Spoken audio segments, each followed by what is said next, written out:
Weatherproof your business is actually about arming your business with the skills and getting in front of the decisions that you need to make to weather any storm, to handle any change and any risk that the world can throw at you. And the way we want to do that is to keep it really simple. So the Weatherproof Your Business program is different from a lot of other risk management programs. It doesn't delve deep into every one of the personal issues that your business might face, but it provides you with that first point of call, essentially first aid for your business when a crisis hits. Now, a crisis, as Bev introduced, is not just something that physically affects your business. A crisis is any event which has the potential to harm the perceptions of your business or the actual business.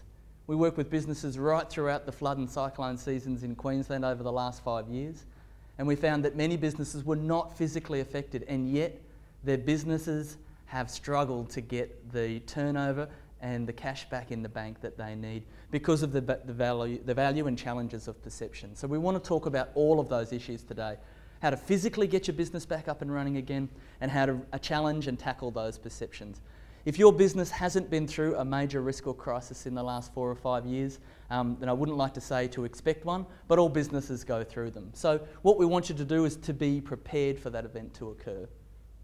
I won't harbour on the wettest year on record that we had last year, but with 5 months of high rainfall, Queensland was not seen as open for business. We had reached a point at which many of our customers were grappling with the idea of would they take a Queensland holiday, only to be consumed by one of the largest cyclones on record to hit a populated area, Cyclone Yasi. Physically, we weathered the storm very well because we have great building codes, we have great partners in insurance, and we have great agencies who want to step into the breach and fill that space with really good information.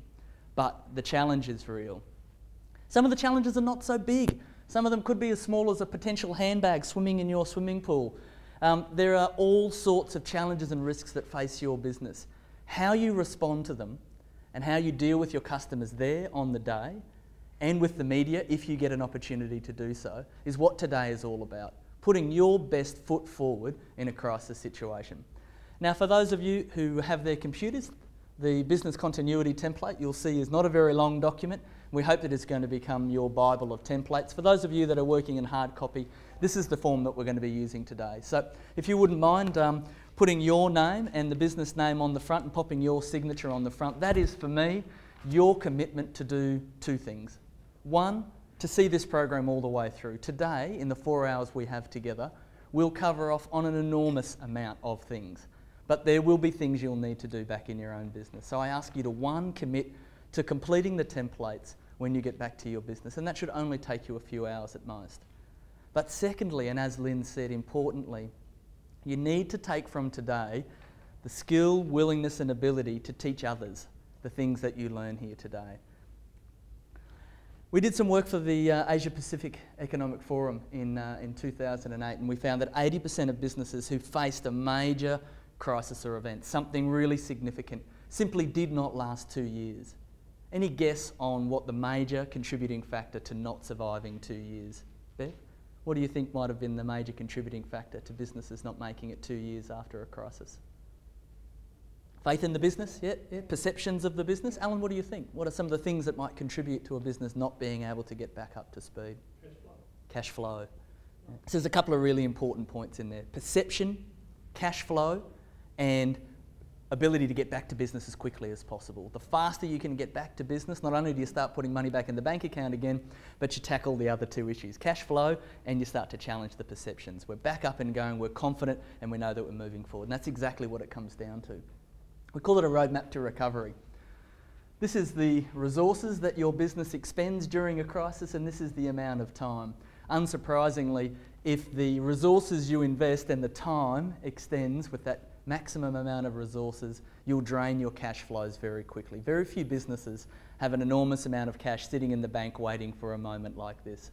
So today I want you to start working through the scenarios of what if one of these significant effects came upon my business, whether it be weather related or insurance related, and I'm glad that we have Jason here. We can talk a bit about some of those effects because a lot of that is perception as well as reality. If those things happen, today is about doing the thinking before and not on the day. We want to reduce that stress and the time that it takes for you to respond to the event, to know just what you want to do and start that process immediately. As I said, the fundamental factor is if we can shorten the time it takes for your business to start earning again and getting back on track, then your likelihood of succeeding and surviving the crisis is exponentially higher. It's not a matter of if but when. So let's prepare ourselves for when. And what I want you to start doing now as I'm introducing you to how we're going to run today, and you're multitasking as all good business people do, I want you to start thinking about the most significant event in terms of the time it might take you to recover and the resources that you may need to recover that your business could likely face. And we do that on two really simple things: how likely it is and how significant it is. So start thinking through now the sort of events that might affect your business. And I'll show you a little template we can use to work through that. A little story to start the game off. Miramar Cruises runs a little boat up to Lone Pine, has done for 30 plus years, and is an icon of tourism in Brisbane. It's a small business, 10 people, and it relies on a very seasonal flow of visitors through summer and the school holidays, and it runs on a very limited cash flow. Debbie Garbutt, the marketing manager, came along to a session just like this one, in fact about the same number of people, and asked herself the question, I think I have a good idea on if I lose my boat, how long it would take me to get a new boat and how much it would cost me to get over that hurdle. But one of the other fundamental things I need in a marine business is to be able to get my passengers onto the boat. And she'd never really thought about that. And I want you today to start thinking about some of those likely and significant impacts on your business. Now, I'm not Nostradamus. I didn't predict that on the 11th of January, the pontoon by which they tie up to would be completely swept away by the largest floods Brisbane has seen since 1974. But that's what happened. Now, through the process, Debbie was able to identify just a couple of simple steps that she and her business partners could go through just to firm up their business if that was to be the reality. And you know what it was. What did they do?